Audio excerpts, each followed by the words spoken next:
Hello friends, कैसे हैं आप लोग। होप सभी कोई अच्छे होंगे, खुशहाल होंगे। और मैं आज बना रही हूँ अपने किचन में कसूरी मेथी की कचौरी। तो जिसके लिए मैंने ले लिया था आटा और रवा, और उसके साथ मैंने मोयन में तेल डाला है। तो तेल से और अच्छे से मिक्स कर लूँगी तेल, आटा और रवे को। तो ऐसे जब हम हाथ में लेंगे तो ऐसे बंधने लगता है ना, तो समझ में आ जाता है कि हाँ, मतलब हमारा आटा अच्छे से मिक्स हो गया है। इसमें अब मैं ऐड कर लूँगी अपनी कसूरी मेथी। कसूरी मेथी ऐड करने के बाद मैं इसमें ऐड करूँगी अजवाइन। तो अजवाइन को दोनों हाथ, जो गदेली होती है ना, उसके हाथ में क्रश करके थोड़ा सा डालें, उसका फ्लेवर अच्छा आता है। तो और इसके बाद थोड़ी सी 1 पिंच मैंने थोड़ी सी हल्दी मैंने यूज़ की है। इसके बाद मैं इसमें यूज करूँगी धनिया पाउडर। तो धनिया पाउडर 2 टीस्पून, मतलब जो मसाले वाला चम्मच होता है ना, उसके हिसाब से लिया था मैंने। और टेस्ट के अनुसार मैंने इसमें नमक ऐड कर लिया, और अदरक, लहसुन और मिर्ची, हरी मिर्च का पेस्ट है ये। तो ये सब करने के बाद इसको अच्छे से मिक्स कर लूँगी। फिर एक कचौरी का जो आटा होता है ना, उसे आप सॉफ्ट ना बनाएं, थोड़ा सा ये मतलब टाइट ही रखें इसको, आटे को। बहुत ज़्यादा सॉफ्ट करेंगे ना तो उसकी कचौरियाँ फिर अच्छी नहीं आएंगी, मतलब वो पूरी जैसी बन जाएंगी। तो हमको पूरियाँ नहीं बनाना है हमें कचौरी, इसके लिए इसका आटा थोड़ा सा सख्त रखें आप, मतलब टाइट रखें। और इसके बाद देखिए, सबसे पहले मैंने निकाल लिया था पापड़, तल लिया था कढ़ाई में, क्योंकि खाना भी मतलब देने का था। ये इवनिंग का है, और मैं आज का जो ब्लॉग है मैंने इवनिंग से स्टार्ट किया था, डिनर बनाने के टाइम से। और ये मैंने निकाल ली थी कुछ नल्ली। तो हमारे यहाँ पोंगड़े बोलते थे यूपी, बिहार और एमपी तरफ, लेकिन इधर महाराष्ट्र में इसको नल्ली बोलते हैं। तो ये मैंने निकाल लिया था थोड़ा सा, कि चिप्स पापड़ हो जाएंगे कुछ साथ में। तो बस इनको जल्दी जल्दी तल लूँगी मैं।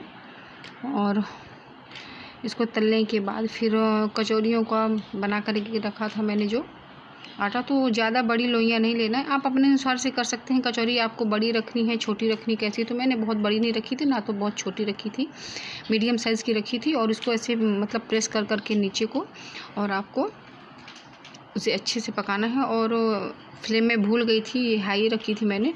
और कचौरियाँ बनाने के लिए ना आपको मीडियम फ्लेम रखिएगा, ताकि वो स्लो मतलब फ्लेम में जब वो पकेंगे ना, तभी वो कुरकुरी अच्छी खस्ता बनती हैं। तो बस ऐसे करके मैं जल्दी जल्दी अपनी सारी कचौरी बना करके और रेडी कर लूँगी। और फ्रेंड, ब्लॉग ना आप लोग प्लीज़ पूरा देखा करें, और क्योंकि स्किप करके आप लोग देखते हैं ना, तो स्किप ना किया करें प्लीज़। और लाइक ज़रूर कर दिया करें वीडियो को, क्योंकि मेहनत हम लोग को वैसे ही लगती है फ्रेंड्स। जैसे जैसे बड़े लोग मतलब वीडियोज़ वगैरह अपलोड करते हैं, कैमरा लेके पूरा टाइम इधर उधर करते हैं, हम लोग भी वैसे ही करते हैं गाइस। तो हम लोग की भी आप लोग हेल्प किया करें प्लीज़, और वीडियो पूरा देखा करें। और ये वाला वीडियो तो खासकर पूरा देखिएगा, क्योंकि लास्ट में मैंने आपको बोला कि अब मैं इस टाइम से अपने ब्लॉग के साथ में थोड़ी सी जो मेरी सोच है, तो उसके बारे में थोड़ी सी हर ब्लॉग में अब शेयर किया करूँगी, जो मैं सोचती हूँ, जो रिलेशन होते हैं अपने, जो फिर कुछ मैं सोचती हूँ आज तक, या फिर मैंने जो एक्सपीरियंस किया है अपने लाइफ में, या फिर मेरे साथ जो बीता है, उसको थोड़ा सा आप लोगों के साथ में शेयर किया करूँगी। तो क्योंकि अलग से मैं नहीं बोल सकती हूँ, क्योंकि अभी मैंने ब्लॉग का चैनल ओपन किया है, तो मैं ब्लॉग के ही उसमें थ्रू कर सकती हूँ कुछ भी। तो उसमें थोड़ा सा मैं अपना लास्ट में 2 मिनट, 4 मिनट, 5 मिनट, तो प्लीज़ आप लोग सुनिएगा। और कैसा आपको लगता है मेरा वीडियो, तो कमेंट करके ज़रूर बताया करें आप लोग। और ये देखिए, कचौरियाँ लगभग मेरी पूरी बन गई थी, मतलब जितनी कचौरियाँ थी, और बन कर के बिल्कुल रेडी हो गई थी। और सच पूछिए, बहुत टेस्टी और खस्ता कचौरियाँ बन के रेडी हुई थी मेरी। और ये मैंने टमाटर प्याज का सैलेड कट कर लिया था, और उसमें मैंने चाट मसाला, नींबू, नमक और लाल मिर्च पाउडर, तो ये सब मैंने ऐड किया था। और सब्जी को हल्का सा गर्म कर रही थी, क्योंकि पहले बन गई थी सब्जी। इसके बाद मैंने रख दी कचौरी, और ये प्लेट लग गई थी, मिश्रा जी की प्लेट लग रही थी। और ये पापड़, इसके बाद ये जो नली वगैरह तला था मैंने, और ये अचार, और इसके बाद ये सब्जी। तो ये प्लेट देखिए रेडी हो गई, डिनर हमारा रेडी हो गया था। आप लोग भी आ जाइए डिनर करने। तो डिनर रेडी था बिल्कुल, और टेस्टी था डिनर। और ये फिर सेकंड डे मॉर्निंग की क्लिप है। सुबह देखिए कितना बज रहा है, 6:15 हो रहा है, 7:15 हो रहा है शायद। तो पानी आ गया था नल, और मैं भर रही थी पानी।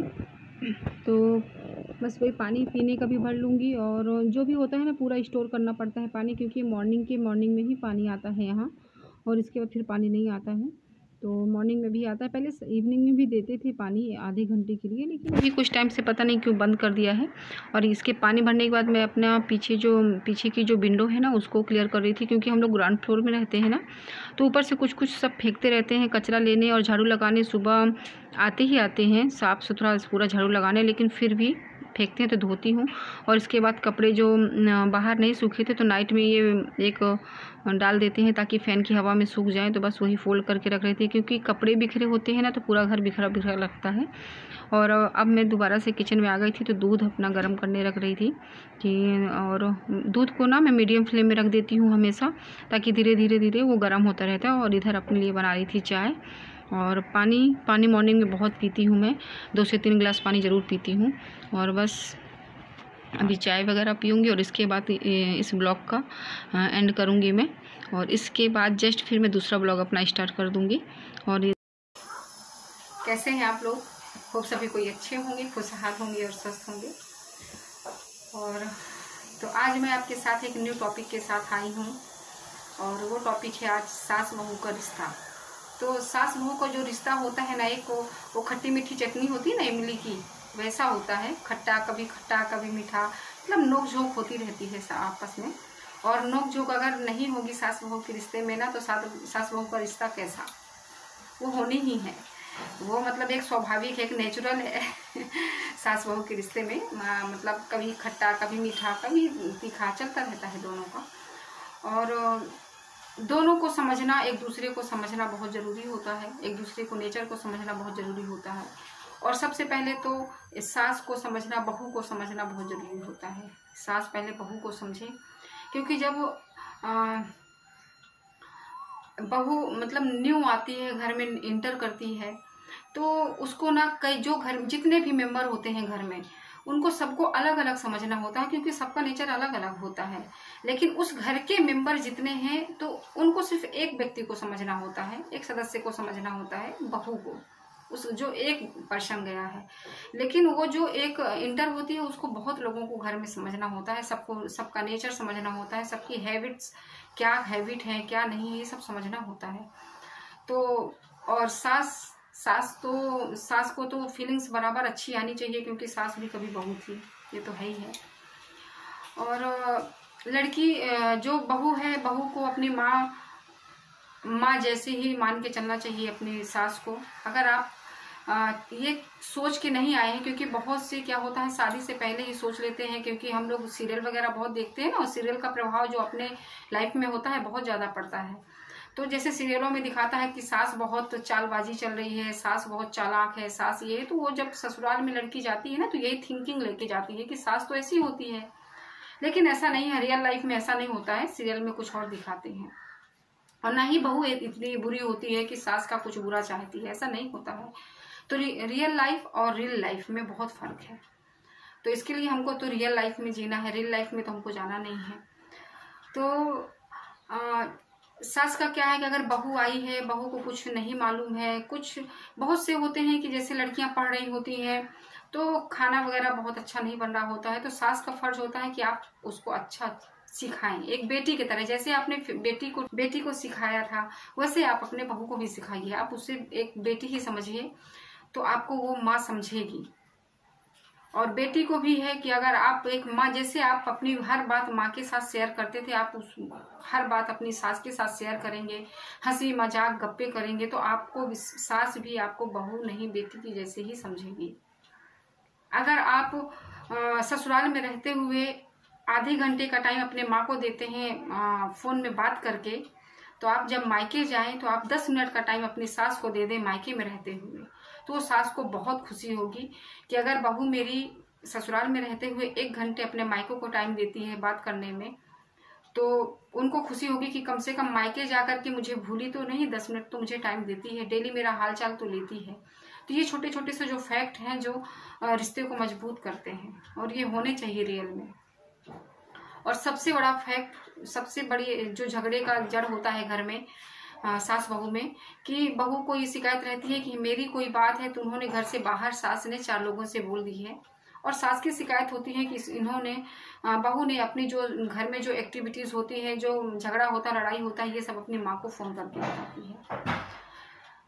तो मैं दोनों की तरफ से, किसी की तरफ से नहीं बोल रही हूँ, ना सास की तरफ से ना बहू की तरफ से, सिर्फ इतना बोलना चाहूंगी कि ना तो बहू को तो सबसे पहले एक सीख जरूर लेनी चाहिए कि ससुराल की कोई भी बात अगर आपकी ससुराल तक ही सीमित रखना है उसे, तो ससुराल तक ही सीमित रहने दें। ससुराल की हर बात आप मायके में शेयर ना करें, और ना ही मायके की कोई ऐसी बात है जो आप ससुराल में शेयर नहीं करना चाहिए तो नहीं करना चाहिए। इन ऐसे करने से दोनों घरों में झगड़े पैदा होते हैं, मनमुटाव पैदा हो जाता है। तो आप जहां तक हो सके तो इन चीज़ों को ज़रूर ध्यान रखें कि बहुत सी बहुओं की आदत होती है कि छोटी से छोटी बात जो ससुराल में होती है ना, तो फिर आराम से बैठ के काम वाम करके और पूरा फोकस कर देती हैं, सब मायके में बताती हैं। और सास का काम होता है जो आज कुछ झगड़ा वगड़ा हुआ है तो सब कहीं दूसरे जाके बैठे तो बस दूसरे के पास बता दिया कि आज मेरे बहू ने ये कर दिया, मेरे बहू ने। तो इन सब चीज़ों से अगर बचेंगे तो एक दूसरे को समझेंगे, सास भी समझे बहू भी समझे। सास अगर अपने बेटे की लाड प्यार कर रही है तो बहू को बुरा नहीं लगना चाहिए, क्योंकि उनका बेटा है वो। तो ये नहीं लगना चाहिए कि अरे इतनी देर तक माँ के पास बैठा है, मेरे पास नहीं आया है, हमारे पास नहीं है, माँ के पास क्यों बैठा है, हमारे पास क्यों नहीं। तो आप बहू को ये समझना चाहिए कि पति बनने से पहले वो उस माँ का बेटा था। तो माँ के लिए प्यार अलग है और वाइफ के लिए अलग है। तो ये चीज़ ज़रूर कॉम्प्रोमाइज़ करनी चाहिए दोनों को, सास को भी। और सास को भी समझना चाहिए कि बहू आई है घर में तो बहू, बेटा मेरा बहू को टाइम देगा, पूरा टाइम पहले के जैसे मेरे पास नहीं बैठा रहेगा। तो ये चीज़ दोनों के समझने से होती है, सास और बहू के दोनों के समझने से होगी। और दोनों को एक दूसरे को समझना पड़ेगा, तभी रिश्ता आगे बढ़ पाता है और मिठास आती है। और नोक झोंक तो देखो, चार बर्तन जहाँ हैं जिस घर में, वहाँ टकराते हैं आपस में, झगड़ा जरूर होता है, लेकिन झगड़ा होने के बाद हम मिलाप बोलते हैं ना, मिलाप कर लेना चाहिए और हंसी खुशी से ज़िंदगी बितानी चाहिए। और बस यही जीवन का नाम है। और सास बहू का रिश्ता तो होता ही है, बिल्कुल एक नोक झोंक वाला रिश्ता होता है। और वो नोक झोंक एक प्यार भरा हो, नोक झोंक हो तो अच्छी होती है। इसको एक अलग मोड़ पे, अलग वे पे ना ले जाएं। तो चलिए यहीं से मैं इस ब्लॉग का एंड करती हूँ और मिलती हूँ आपसे एक न्यू ब्लॉग में। जब तक के लिए बाय बाय। और अगर चैनल पे मेरे न्यू है तो प्लीज़ सब्सक्राइब कर लीजिएगा और बेल आइकन जरूर प्रेस कर लीजिएगा और एक लाइक ज़रूर किया करें वीडियो देखने के बाद, ताकि एक मोटिवेशन मिलती है हम लोग को आपके लाइक से। तो चलिए मिलती हूँ आपसे नेक्स्ट ब्लॉग में, तब तक के लिए बाय बाय।